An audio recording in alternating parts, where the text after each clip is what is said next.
आपका मंच इस समय हमारे जनपद में अच्छी स्थिति में काम कर रहा है। मैं संतोष कुमार तिवारी आईपा से। आईपा यानी all India progressive politics association. यह एक ऐसा मंच है जहां हम प्रगतिशील राजनीति की बात करते हैं, सामाजिक सरोकार की बात करते हैं और समाज के उन तमाम मुद्दों पर बात करते हैं जिसकी आज समाज को जरूरत है। तो इसके क्रम में हम जनपद के आम लोगों से लेकर के खास लोगों से बात करते हैं, विभिन्न क्षेत्रों के लोगों से मिलते हैं, उनकी राय जानते हैं कि उनके क्षेत्र में किस तरह की और बेहतरी की जरूरत है, किस तरह की समस्याएं आ रही हैं। तो इसी क्रम में आज हमारे साथ भदोही जनपद के भाजपा के वरिष्ठ नेता विगत 3 दशक से अधिक से भाजपा में कार्य कर रहे हैं और इस समय उत्तर प्रदेश भाजपा में प्रदेश परिषद के सदस्य भी हैं, श्री ओम प्रकाश तिवारी उर्फ टंकी गुरुजी।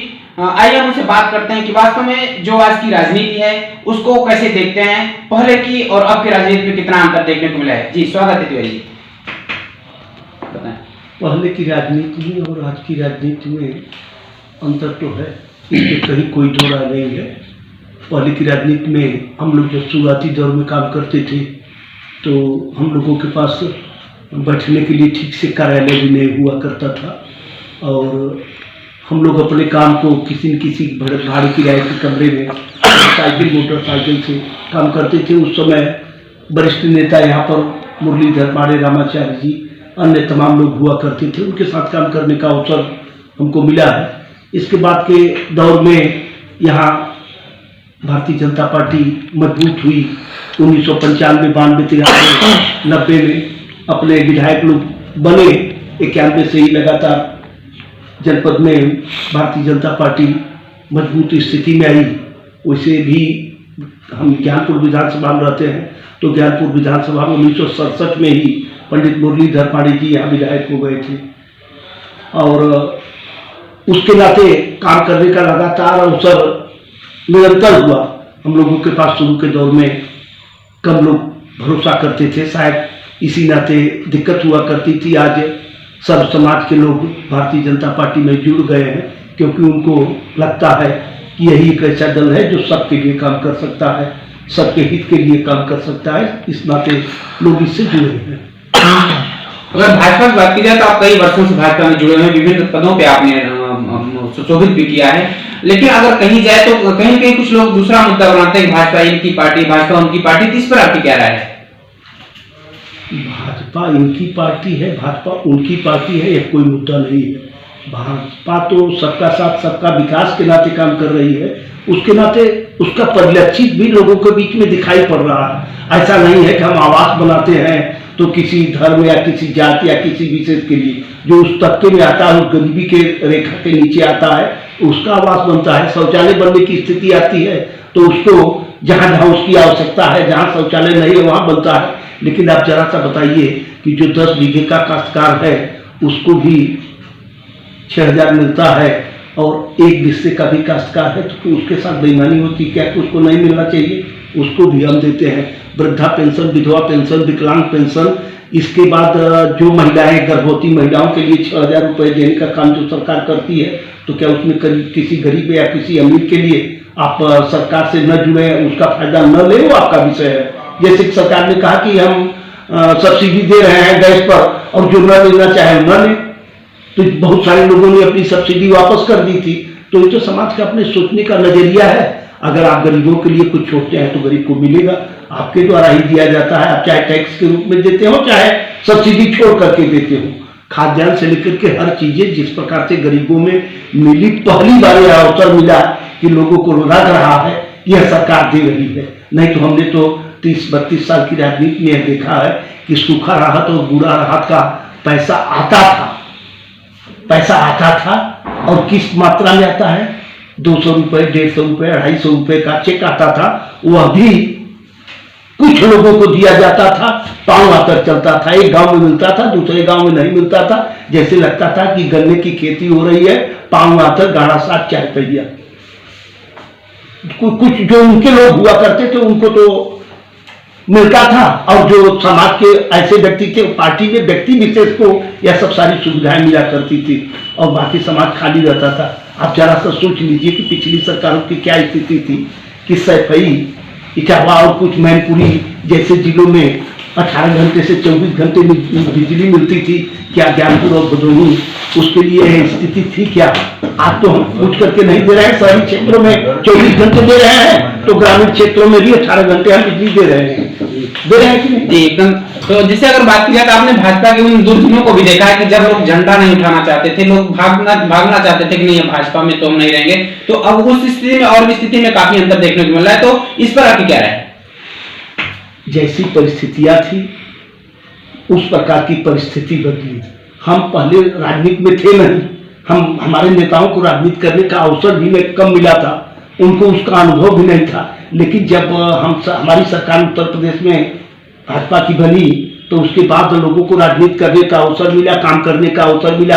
अटल जी जैसे नेता मिले, भले ही 26 दलों की सरकार चलाई, लेकिन दुनिया को बता दिया कि हम 26 दलों की सरकार है, लेकिन सारे प्रतिबंध को जिन लोगों ने लगाया था परमाणु बम के विस्फोट के बाद, क्योंकि शक्ति संपन्नता आती है वह प्रदर्शित भी की जाती है। जो लोग हमारे ऊपर प्रतिबंध लगाए थे 1 2 3 4 5 6 7 बम धमाके के बाद, परमाणु के बाद, कई फ्रांस, जर्मनी, जापान, अमेरिका, रसिया, तमाम देशों ने हमारे ऊपर प्रतिबंध लगाया था, लेकिन अटल जी कहने नहीं गए थे कि आप अपना प्रतिबंध हटा लो, क्योंकि आज मैं दुनिया का सबसे बड़ा बाजार हूँ।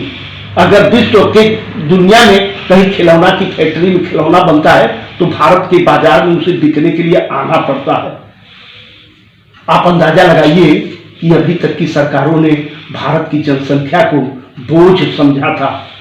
आपसे अधिक जनसंख्या लेकर के चाइना अपने देश के नागरिकों को बोझ नहीं समझा, उसे मैन पावर समझा, जिसके नाते आज विश्व के बाजार में चाइना की कील भी बिकने के लिए जाती है, झालर से लेकर के छोटी छोटी।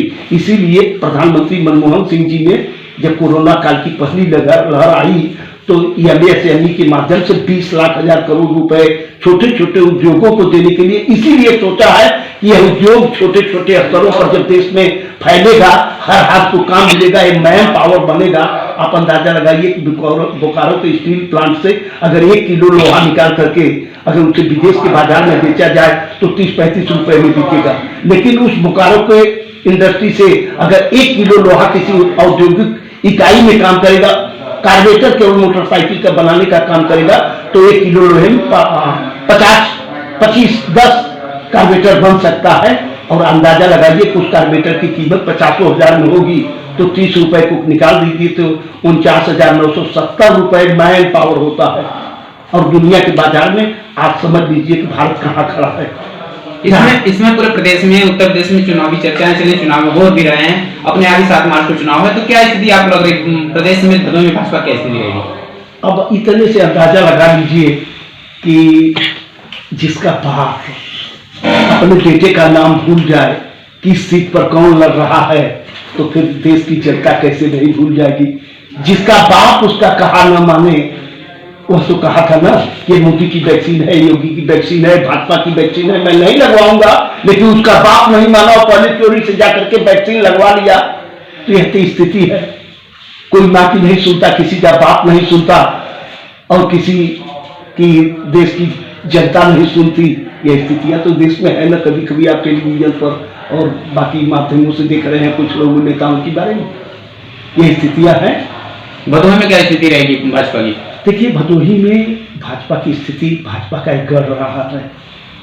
आप अंदाजा लगाते हैं, कभी हमारे जो मिर्जापुर भदोही लोकसभा थी तो 5 विधानसभाएं हमारी हुआ करती थी, लोकसभा का सांसद, और आज की भी स्थिति वही है कि हमारी यहाँ की 5 विधानसभा इस लोकसभा में, चाहे जिस प्रकार से आप अंदाजा लगा लीजिएगा, इस बार भाजपा की झोली में 5 विधानसभा जा रही है।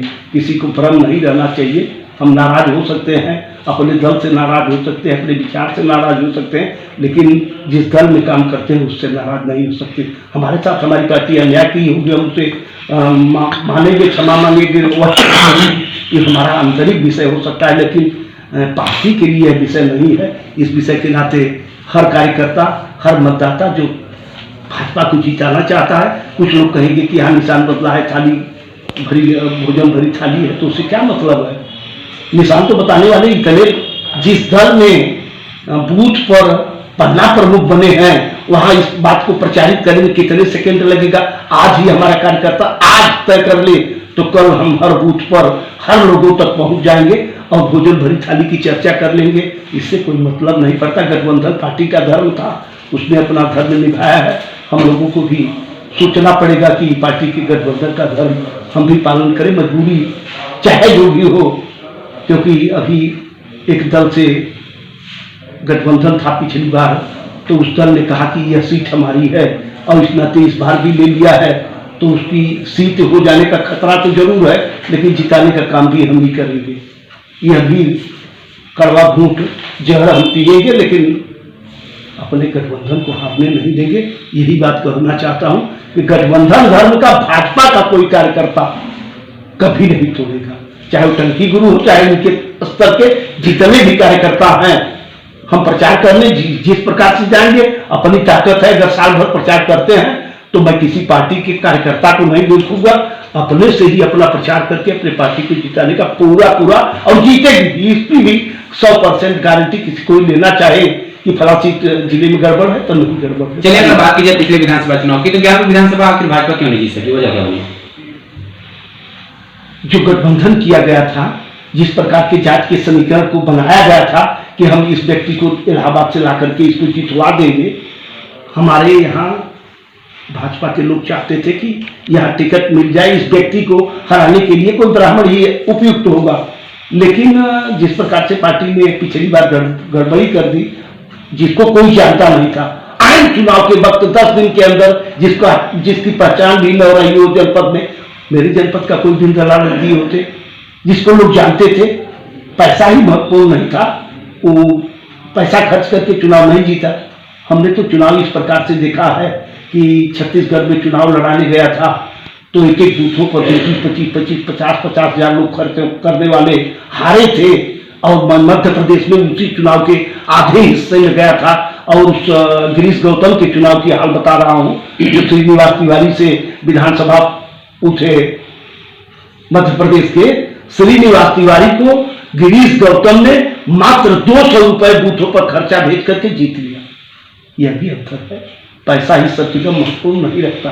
जैसे हमारे साथ भाजपा के वरिष्ठ नेता ओम प्रकाश तिवारी जी थे, जिन्होंने अपनी विभाग राय रखी। उन्होंने बताया कि हमारी सरकार फिर से बन रही है, और इन्होंने कहा कि भदोही समेत पूरे प्रदेश में भाजपा की बढ़िया स्थिति रहेगी। हम तिवारी जी जानना चाहेंगे कि आप हमारे मंच के बारे में क्या कहेंगे? जी, आपका मंच इस समय हमारे जनपद में अच्छी स्थिति में काम कर रहा है, लोगों की बेबाक राय लेकर के जिस प्रकार से प्रदर्शित कर रहा है, हमारी शुभकामना है कि आपका मंच प्रदेश नहीं देश भर में अपनी कामयाबी का हुनर गाड़े, उसका झंडा गड़े। मेरी शुभकामनाएं आपके साथ है।